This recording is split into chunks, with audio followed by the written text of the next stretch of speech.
Então, esse material aqui é um material sobre casa infestada, casas assombradas, que é ideal para uma turma ou para uma aula individual de conversação, principalmente para nível B1 e B2. Muito mais alunos que estiverem no nível muito mais básico podem ter dificuldade de conseguir acompanhar, e alunos que estiverem muito avançados, pode ser que não dure uma aula inteira, pode ser que isso aqui seja só uma atividade que você precise complementar.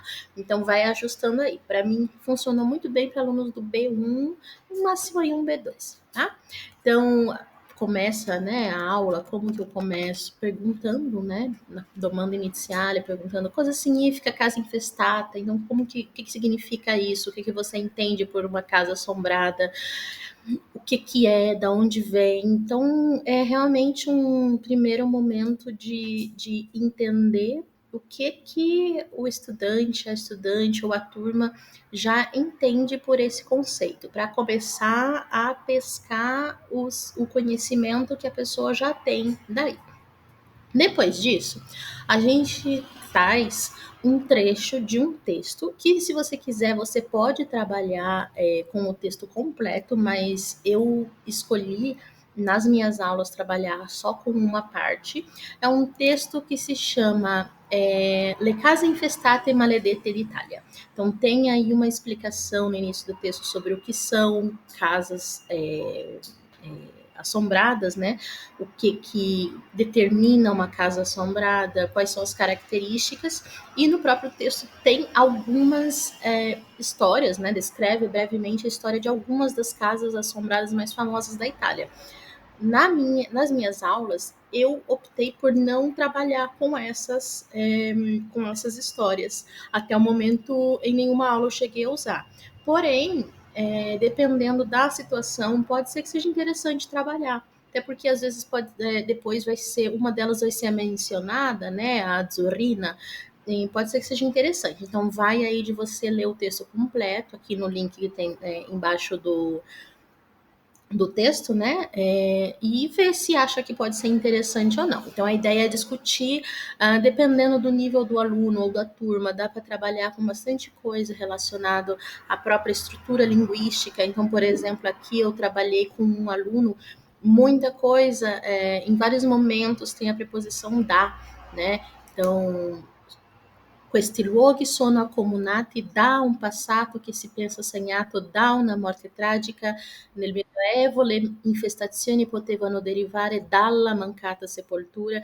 Então, uma das coisas que eu trabalhei com um aluno que entrava no seu percurso, né, de aprendizado, era essa preposição da, que a gente já vinha trabalhando em outros momentos, mas não é o objetivo principal. A ideia realmente é poder conversar sobre o tema, é poder discutir, mas dá sim para a gente utilizar alguns aspectos linguísticos do texto para poder trabalhar em aula. Tá? Então, o trecho que eu selecionei foram esses 4 parágrafos.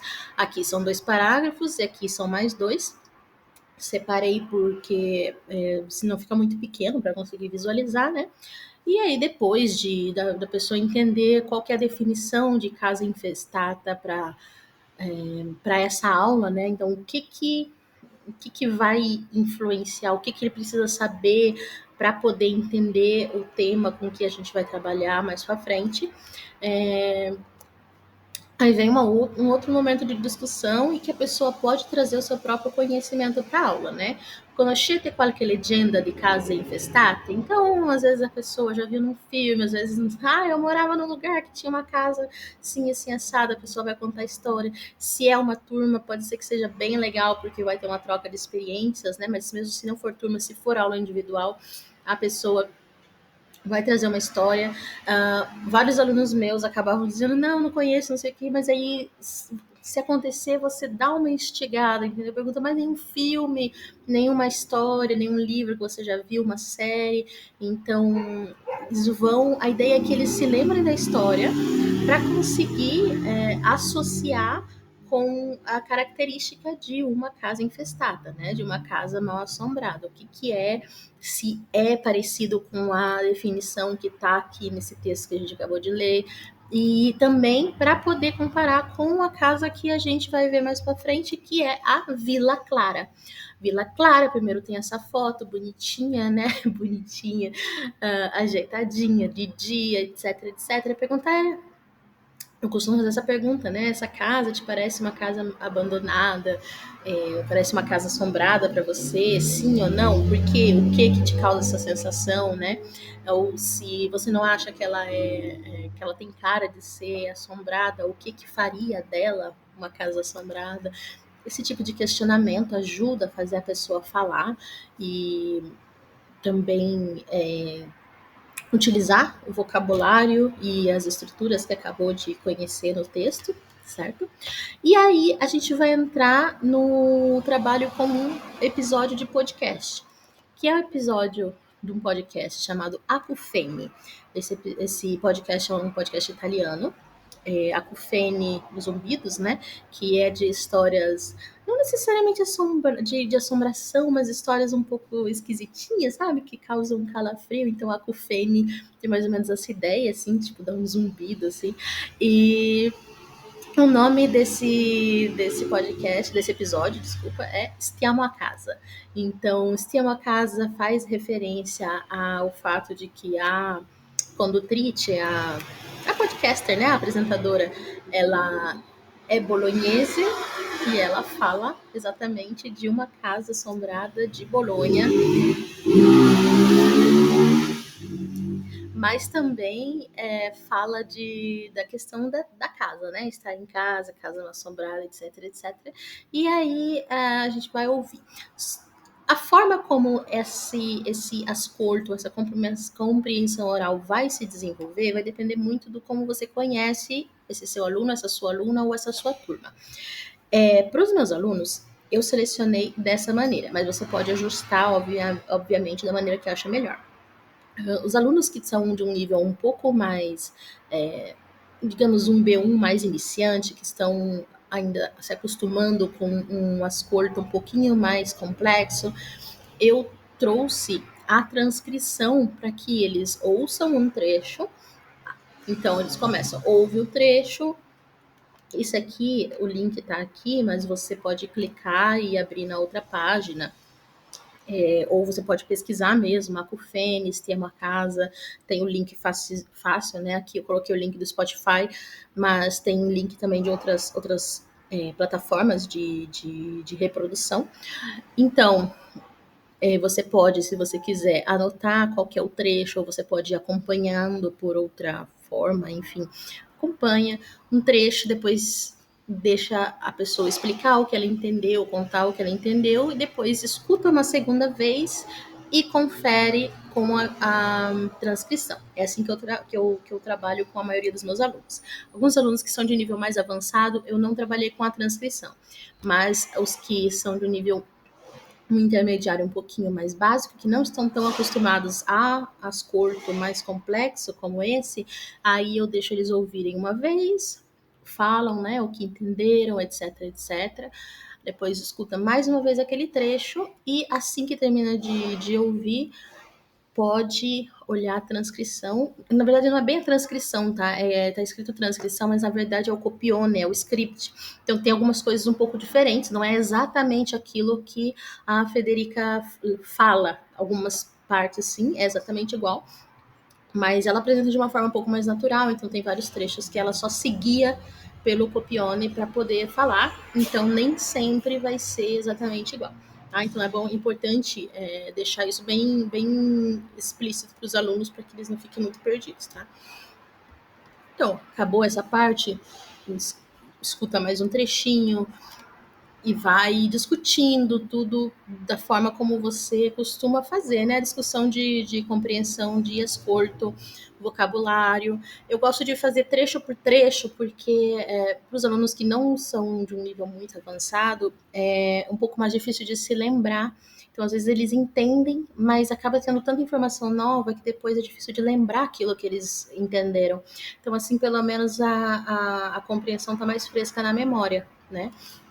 Mais uma vez, mostra, né? A casa, a mesma foto, desculpa, outra foto da mesma casa, já uma foto um pouco mais antiga, já com uma cara um pouquinho mais assustadora, para eles darem opinião, né? A mesma coisa por trás dos muros, porque a primeira foto era a da casa direto ali, e agora é outra perspectiva. Então é interessante também fazer essa espécie de perspectiva física, geográfica, porque apesar da aula ser online, pelo menos no meu caso a aula é online, mesmo que a sua seja presencial, a pessoa não está lá, é interessante fazer a pessoa refletir de um ponto de vista, uma perspectiva espacial. Então, opa, quando eu estou bem na frente da casa e tá dia, tá claro, a casa não tem tanta visão, não tem tanta aparência de assombrada, mas quando eu olho de fora, que tem esses portões, essas lanças, já dão uma ideia um pouquinho mais assustadoras, e tem esses galhos secos também, que trazem uma ideia um pouquinho mais de abandono.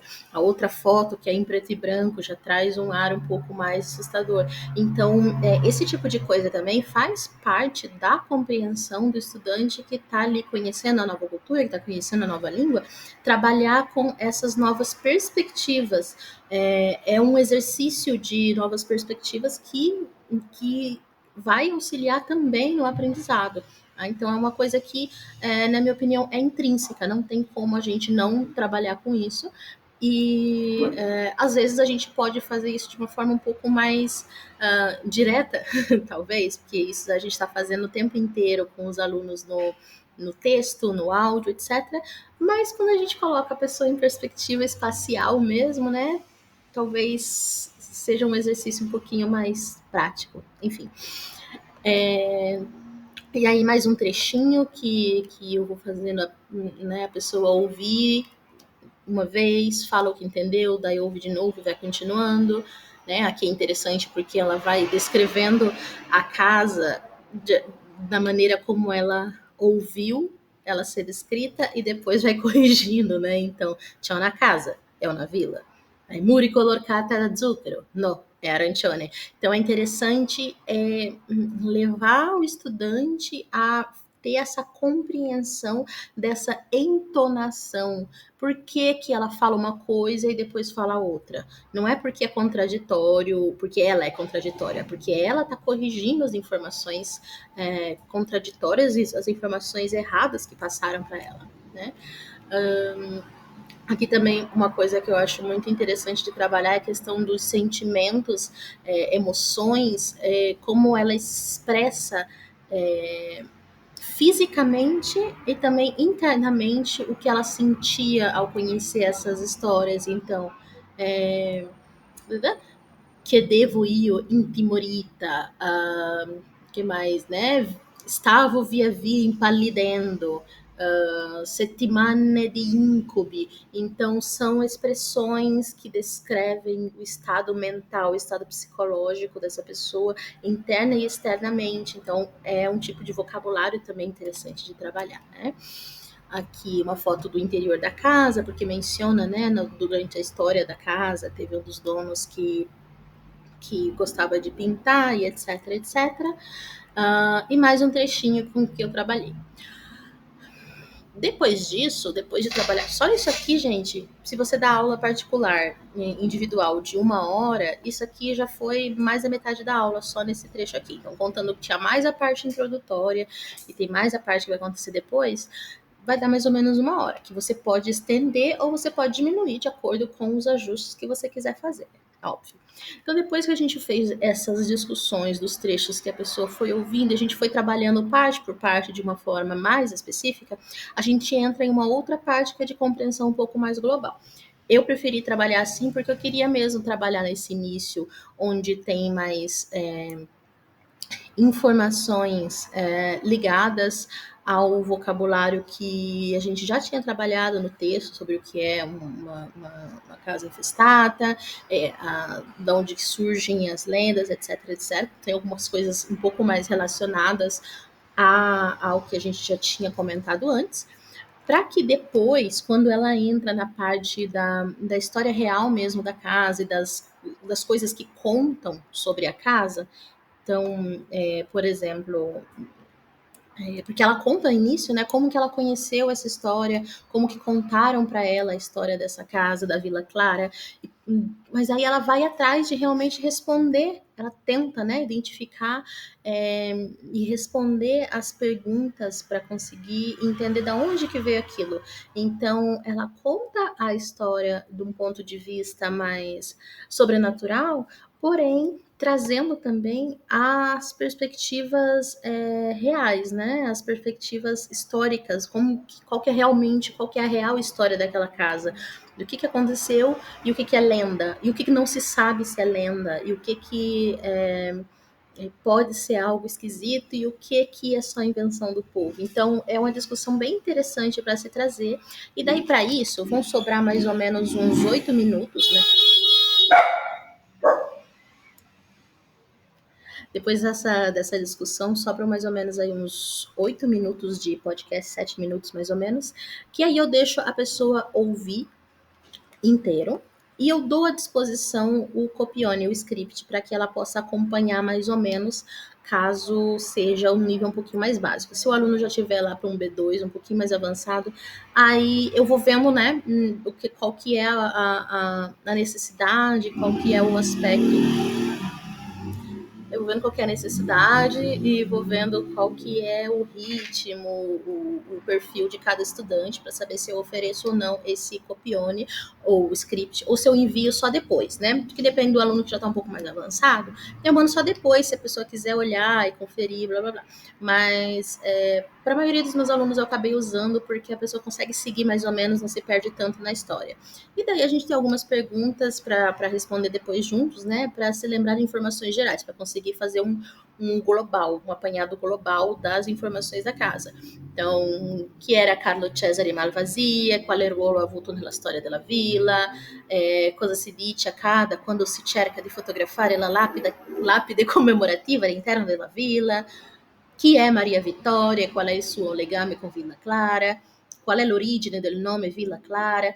Então, são informações assim bem de informações globais, que são essas informações que a gente quer, que eu quero, pelo menos, quando eu criei esse material, são as informações que eu quero que a pessoa guarde, que a pessoa se lembre, nossa, tem aquela casa mal assombrada lá na Itália, que fica em Bolonha, que teve essa história assim, assim, assim, ela é chamada de Villa Clara por causa disso, mas na verdade o nome é aquele outro por causa daquilo. Então, para a pessoa sair dessa aula com um conhecimento novo, não só do ponto de vista da língua italiana, mas que ela conheça realmente essa outra coisa, essa outra informação, essa nova história, né? Que seu, digamos, o seu repertório cultural esteja também mais rico depois dessa aula. Depois dessa discussão sobre os aspectos gerais da história da Vila Clara. Aí a gente tem a discussão final, né? Perché pensi o perché pensate, se for uma turma, che le persone siano affascinate dalle case infestate. Então é bem opinião mesmo, considerando tudo que a gente viu, a gente considerou a ideia do texto sobre o que é uma casa abandonada. Uma casa abandonada, não, sobre o que é uma casa assombrada e o que é visto como casa assombrada hoje, o que era antigamente, a história da Vila Clara, que é uma das casas assombradas da Itália. Então, o que a pessoa consegue opinar? Então, o que está dentro dela, o que ela pensava antes e como ela pensa agora, sim?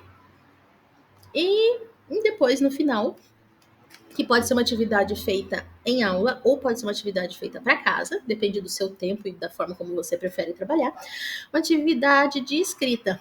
Immagina di dover raccontare una nuova leggenda su una casa infestata nella tua città o in un luogo che conosci. Descreve la casa e la sua storia, un evento misterioso che la rende famosa, um personagem legendário legato alla casa. Que é basicamente o que a gente viu que são as características principais da história de uma casa assombrada, né? Então, a pessoa pode contar a história de uma casa assombrada que ela já conhece, só escrever, ou ela pode ser criativa e inventar a história de uma casa. Bom, gente, esse é o material que eu criei para trabalhar, que eu acho que é muito legal para esse mês de outubro trabalhar em Halloween, porque a gente às vezes pensa, Halloween não tem nada a ver com a Itália, Halloween tem muito a ver com a Itália também. Eu vou fazer também o material que fala de diversas comemorações de Halloween ou de festividades parecidas, né, equivalentes no mês de outubro e início de novembro. Eu vou fazer também em breve. Se você tiver interesse, dá uma procuradinha aí nas minhas redes, no meu WhatsApp, etc. E no meu site, enfim, que você vai encontrar também uma outra atividade bem legal para trabalhar nesse mês, tá bom? É isso. Qualquer dúvida, deixe, me mande mensagem, comentários ou qualquer outra coisa para a gente conversar. Boa aula!